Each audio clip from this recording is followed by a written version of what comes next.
Maligayang pagbisita at pagbabalik po sa ating munting channel. Narito na po, ang karugtong ng ating istorya. Ika-51 na kabanata. Ang magkapatid na Ambrose. Pagpapakita ng ibang miyembro ng pamilya. Pagkatapos maglaro ng volleyball sa loob ng kalahating oras, ang mga magagandang babae ay nagpahinga sa beach malapit sa volleyball court. Marami doong upuan na may sariling payong. Nag-relax ang mga magagandang babae. Ang iba ay nakahiga sa mat, ang iba naman ay nakaupo, habang umiinom ng juice na dinala ng waiter. Ang kanilang pawis ay nagre-reflect sa araw. Ang kanilang katawan ay kumikintab kaya lalong lumabas ang hubog ng kanilang mga pagiging sexy. Maiba ako. Kailan kanya huling tinawagan? Tanong ng isang babae sa kanyang kaibigan habang sumisipsip ng juice. Nakatanggap ako ng tawag na karaang gabi. At dinala na ako ng helicopter dito, sagot ng kanyang kaibigan. Nakisali pa ang isang babae. Ako dumating, noong nakaraang 2 araw pa. Ako naman ay kahapon. Nalaman ng mga babae, na lahat sila, ay pinadalahan ng imbitasyon ni Justin Ambrose. Sa loob ng 2 araw, lahat sila ay sinundo ng helicopter, at dinala sa Harmony Island. Ang Harmony Island, ay isang maliit na isla lamang. Sa palagay ko, mukhang girlfriend niya tayong lahat. Biglang may nag-react. Ako lang, sabi ng isang magandang dalaga. Paano mangyayari iyon? Ilang araw nga lang kayo nagkita sa loob ng 1 taon. Alam ko iyon. 2 araw nga lang kami nagkikita sa loob ng 1 taon. Huwag kang piling, pambabara ng isang babae. Sa akin 1 araw sa 1 taon. Sa aking 2 araw at kalahati, pagmamalaki nito. Habang ang isa naman ay malungkot na sabi. Ako nga kalahating araw lang. Nang matapos na ang lahat makapagsalita, na-discovery nila, na ang pinakamatagal ay 3 araw lamang. Sa loob ng 1 taon. Sa kabuuan, wala pa sa 2 buwan, ang naubos na oras sa kanila, ni Justin. Gusto nilang malaman kung nasaan ito, sa mga panahon na hindi sila kasama. Medyo naguguluhan sila sa sitwasyon. Ang negosyo ng pamilya nila Justin, ay sobrang laki.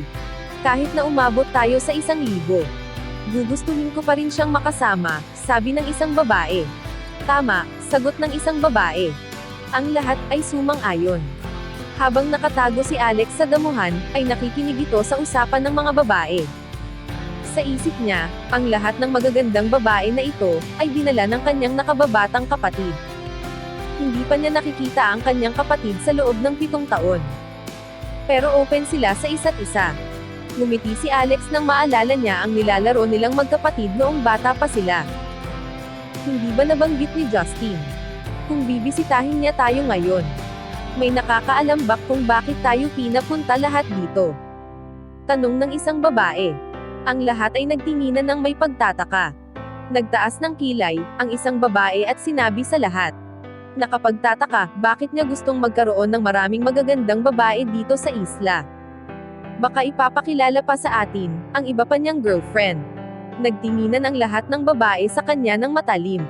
Nang mapansin niya iyon, tumawa ito, at sinabing, nagbibiro lang ako. Ang kuya ni Justin ay nabaril at medyo seryoso ang lagay. Gusto niyang magstay dito. Para sa kanyang nakatatandang kapatid. Gusto niya siguro na nandito tayo. Para sa kanya. Sabi ng isang babae. Lumaki ang tenga ng ibang mga babae, nang marinig nila ito. Tanong ng babae, ano ang iniisip ninyong lahat? Sumabat ang isang babae, nandito siya para makita ang kanyang nakatatandang kapatid. Guwapo rin kaya ang kanyang kapatid, katulad niya.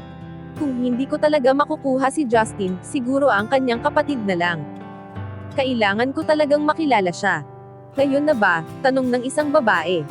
Sumagot pa ang isang babae. Kung si Justin at ang kanyang kuya ay mabibighani sa akin.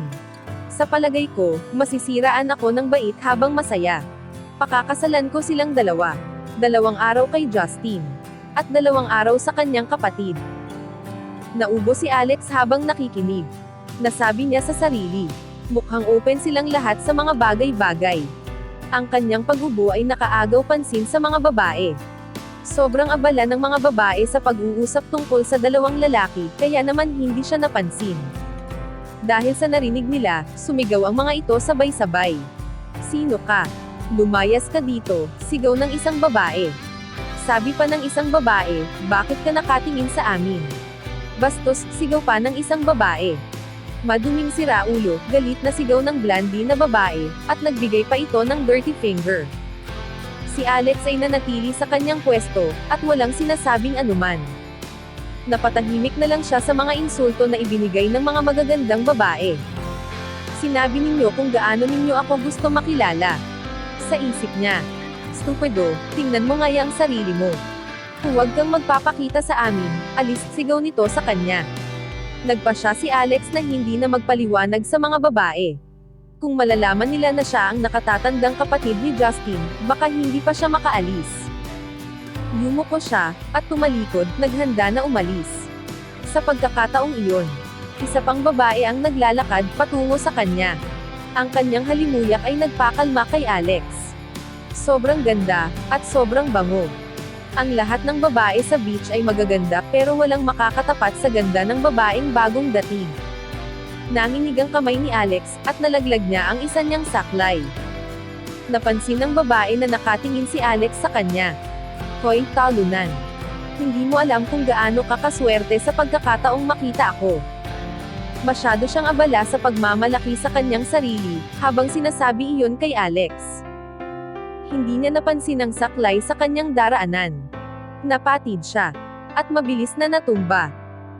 Nagawa ni Alex na mahawakan ang kamay ng babae, at sinubukang pigilin na bumagsak. Pero hindi pa siya lubos na nakaka-recover, sa kanyang mga injuries, wala pa siyang sapat na lakas. Kaya naman dalawa silang bumagsak. Ang babae ay tumama sa saklay. Sumakit ang kanyang balakang. Bago pa siya makatayo, si Alex ay bumagsak sa kanyang harapan. Umiyak ito sa sakit na naramdaman niya, na parang nabali ang kanyang mga buto. Hindi na kontrol ni Alex ang sarili, kaya hindi niya rin alam kung saan siya bumagsak. Ang kanyang mukha ay parang tinakpa ng malaking unan. Hindi siya makahinga. Kaya nagmamadali siyang itaas ang kanyang ulo. Natulala si Alex. Doon niya lang naisip na ang kanyang mukha ay tumama sa dibdib ng babae. Dahil kailangan niyang itukod ang kamay para bumangon. Napansin niya na ang kanyang kamay ay nakahawak sa harapan ng babae. Ang babae ay nakaramdam ng sobrang bigat sa kanyang dibdib. Nang tumingin ito, nakita niya na ang dalawang kamay ni Alex ay nakahawak sa magkabilang suso nito. At si Alex ay nakapatong sa buo niyang katawan. Siya ay nasindak at sumigaw ng napakalakas. Umalis ka. Sinampal niya sa mukha si Alex. Mabilis na tumayo ang babae, at inayos ang kanyang buhok. Kilala mo ba ako? Kung sino ako?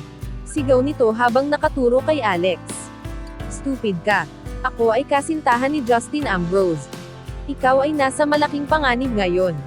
Ang ibang mga babae ay nagmamadaling lumapit. Susubukan kung may maitutulong sila.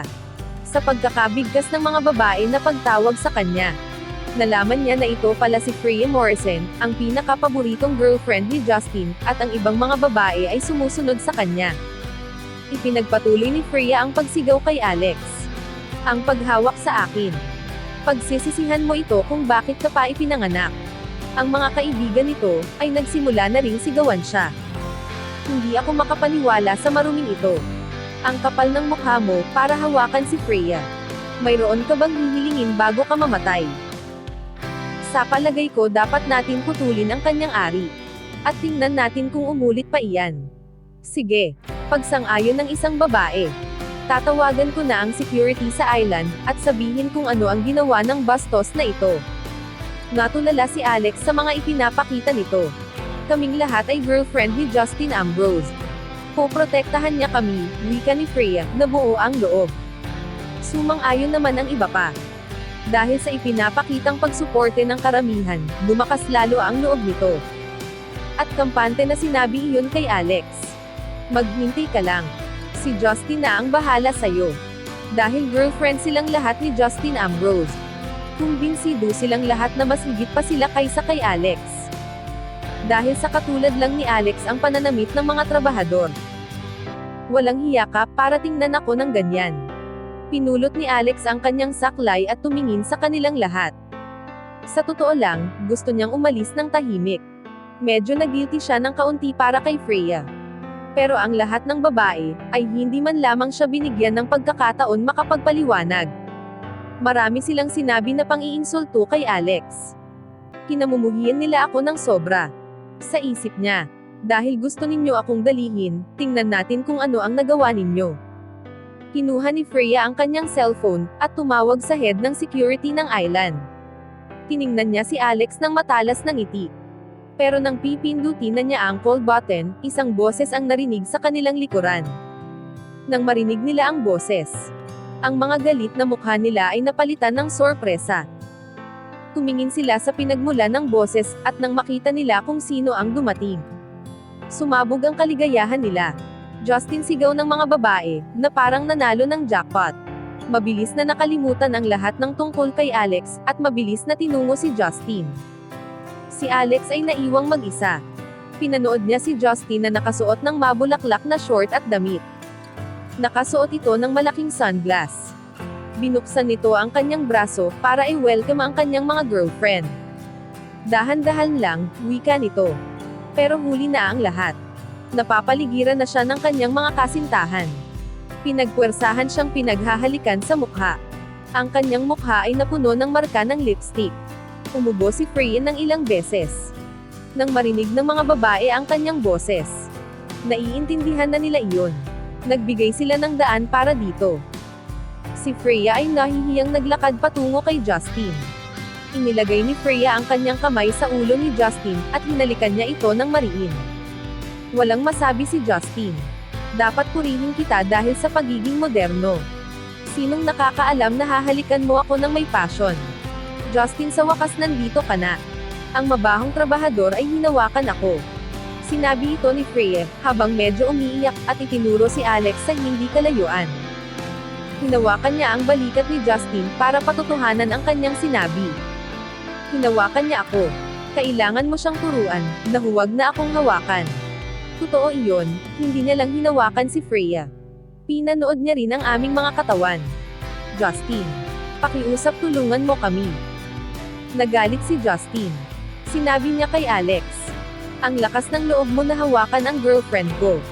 At ang lakas ng loob mo na hawakan ang mga babae ko. Mayroon ka na bang kahilingan bago ka mamatay? Naglakad si Justin patungo kay Alex, at galit na galit. Hoy, may tapang ka ba talaga? Ang kapal mo, para hawakan ang girlfriend ko. Habang pinagmamasdan niya si Alex, unti-unti niyang naiisip. Hanggang sa maalala niya ito. Siya ang nakatatandang kapatid nito, na nag-alaga sa kanya noong bata pa siya. Kuya, ikaw ba iyan? Sana po, ay nagustuhan niyo ang ating story series. Sa mga bagong tagapakinig, mas okay po kung mag-uumpisa kayo sa episode 1. Hanggang dito na lang po muna. Maraming salamat po sa pakikinig. Pwede po bang humingi ng subscribe? Bilang pagsuporta sa ating munting channel. Hanggang sa susunod po muli. Stay safe and God bless.